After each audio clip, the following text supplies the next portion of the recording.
Virologist doctor Abdul मालिक हमारे साथ हैं, उनसे भी पता कर लेते हैं। डॉक्टर साहब, ऑक्सफोर्ड यूनिवर्सिटी की एक रिसर्च हम अभी कोट कर रहे हैं। इसकी तहकीक के मुताबिक कोरोना से मुतासर अफराद में 1/3 ऐसे निकले हैं जिनकी दिमागी सेहत पर इसका काफ़ी बुरा असर पड़ा है। तो आपके मुशाहिदे में क्या ऐसे केसेस पाकिस्तान में भी आए हैं? देखें, कोविड-19 जो गुज़श्ता है 1 साल से ज़ायद अरसे से पूरी दुनिया में एक वबा की सूरत में फैली हुई है, जिसने बहुत सारी कीमती इंसानी जानों को भी अपने घेरे में ले लिया है। इसने जहाँ बहुत सारी दीगर अमराज का बायस बनी, वहाँ बिल्कुल ये बात दुरुस्त है कि दिमागी व नफ्सियाती अमराज के भी बायस बनी है।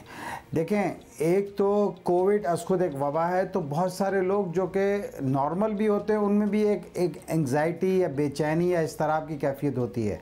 लेकिन अगर हम प्योर क्लिनिकल और पूरे जिसे कहते हैं कि तिब्बी ज़बान में बात करें, तो इसमें कोई शक नहीं है कि जिन लोगों को कोविड हो जाता है, और ख़ास तौर पे वो लोग जो क्रिटिकल केयर में जाते हैं, यानी जिनको आईसीयू में जाना पड़ जाता है, कोविड वार्ड में चले जाना पड़ता है, तो उन लोगों को भी बहुत सारे न्यूरोलॉजिकल मैनिफेस्टेशंस हो जाती हैं, जिनमें सबसे कॉमन जो है उसमें उनको फालिज का हो जाना है, उनके सरसाम जिसको इंसेफेलाइटिस कहते हैं वो हो जाना है, बल्कि उनको नर्व्स का पॉलीन्यूरोपैथीज जिसको हम गुली बॉडी सिंड्रोम कहते हैं, जीबीएस कहते हैं, वो हो सकता है।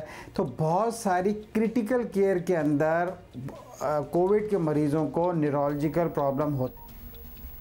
अच्छा डॉक्टर साहब, अक्सर लोग ये कहते पाए गए हैं कि जनाब कोरोना हो भी जाए तो बंदा ठीक हो जाता है, तो ऐसे में कोई परेशानी की बात नहीं है, इसलिए एहतियात का भी वो नहीं है एलिमेंट हमारी यहाँ जितनी एहतियात होनी चाहिए। तो इस तहकीक के पर्टिकुलरली सामने आने के बाद आप क्या मशवरा देंगे लोगों को, एक तो जो नहीं एहतियात कर रहे हो और जो रिकवर कर गए हैं, दूसरे लोग उनके साथ कैसे पेश आए?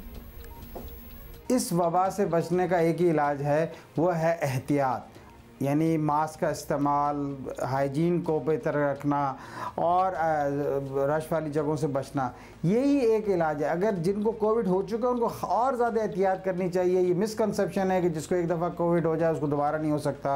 ये मिसकंसेप्शन है कि जी गर्मियों में कम होता है और सर्दियों में ज़्यादा होता है। ये मिसकंसेप्शन है कि जनाब ये किसी ख़ास को होगा, किसी ख़ास को नहीं। जो बच्चों में भी कॉमन हो रहा है, बड़ों में भी कॉमन हो रहा है। अगर हम इसके एहतियात नहीं करेंगे, वो तमाम एहतियाती तदाबीर जो आप टेलीफोन कॉल करते हैं जब हम, तो उसकी वॉइस टोन से लेकर वीडियो, सोशल मीडिया, पेपर, हर जगह तो ये कौम को बताया गया।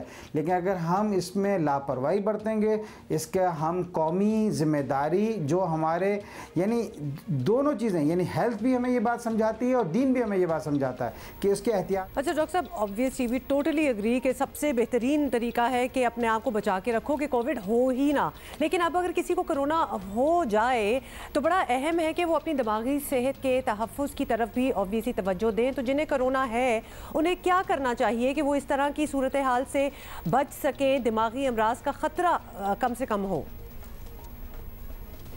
देखें, अगर कोविड खुदा न खास्ता हो जाए तो जो बेचैनी, इस्तरारी कैफियत है, इससे बचना चाहिए। क्योंकि देखें, बहसियत मुसलमान भी हमारा ईमान है कि अगर कोई भी बीमारी आती है तो अल्लाह की तरफ से एक आजमाइश है, और उस आजमाइश को बहुत हौसले के साथ जिस हद तक उस अल्लाह से ताल्लुक़ के और रुजू के नतीजे में ही बेहतर किया जा सकता है।